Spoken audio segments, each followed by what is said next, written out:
Hi, my name is Rachel Olliffe, and I am a medium. It's my mission to communicate the message of the All That Is around the world. Hello, and welcome to Spirit Speaks, the TV show that allows you to hear directly from Spirit and allows Spirit to communicate the infinite wisdom of the All That Is with you. Today on Spirit Speaks, Spirit gives us some little tips on understanding the depth of loving detachment and forgiveness, and offers you encouragement to try 2 small gestures in your life to help you apply loving detachment and forgiveness. I hope that you enjoy speaking directly with Spirit today.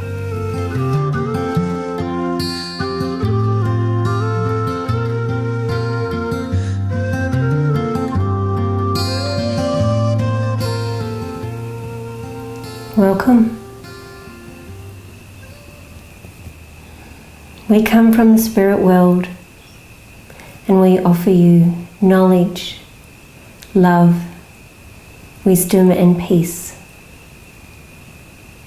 In the last episode, we introduced 2 topics to you: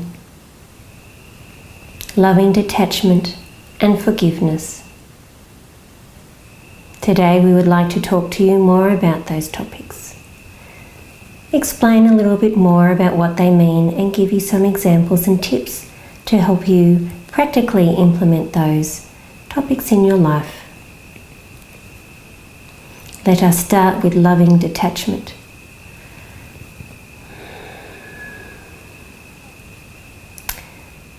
Loving detachment is to love another person in a detached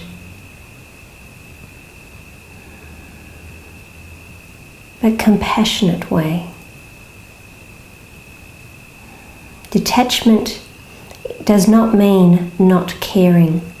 It means to have compassion, to have empathy, to love unconditionally, but to do so in a way that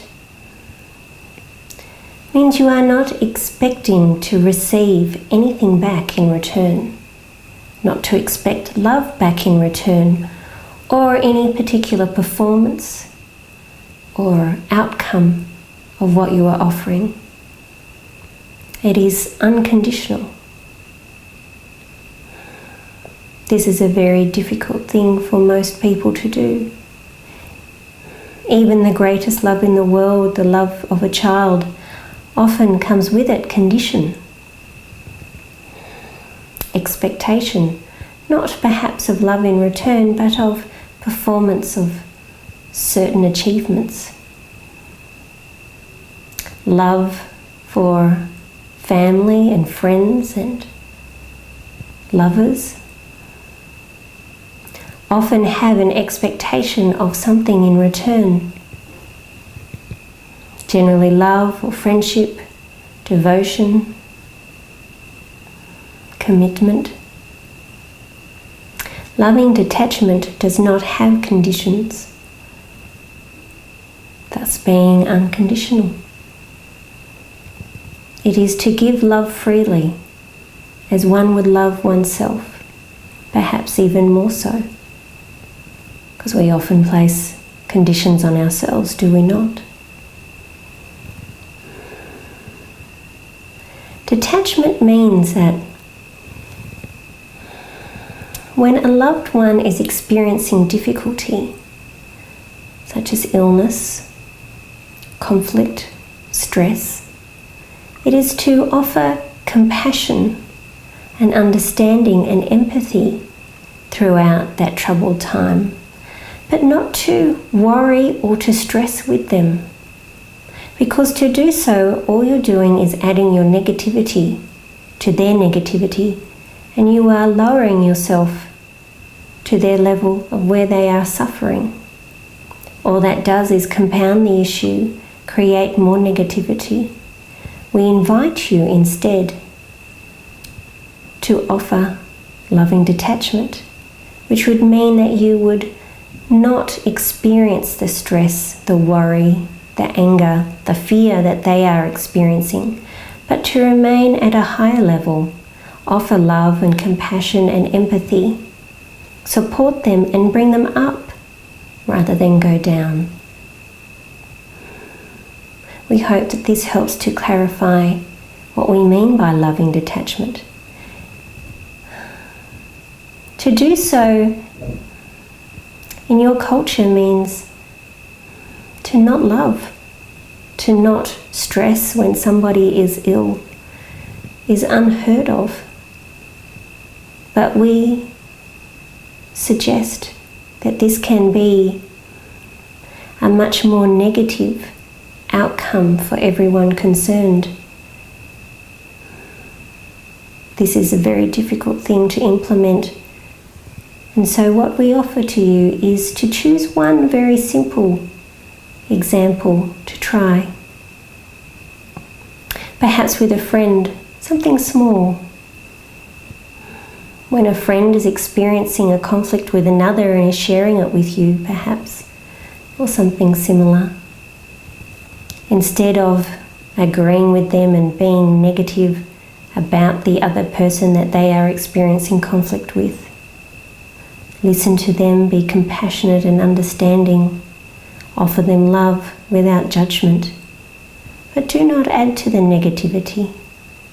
Encourage them to forgive, perhaps, which is another concept we will talk about in a moment. But to bring them up rather than to add to the negativity and therefore just compounding the conflict even more and perhaps adding to their fear. Try this one small thing and see what the outcome is. You may find that over time that person is a much more positive person about that particular situation. You will make them feel uplifted, enlightened perhaps. They've unburdened themselves of this stress.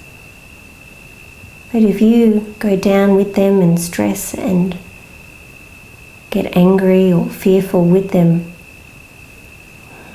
this will not necessarily help them as much. Maybe temporary feeling of support, but it does not lift them up. It does not serve them the greater good. It's not for a divine purpose. It is not, in the long run, the best thing for them.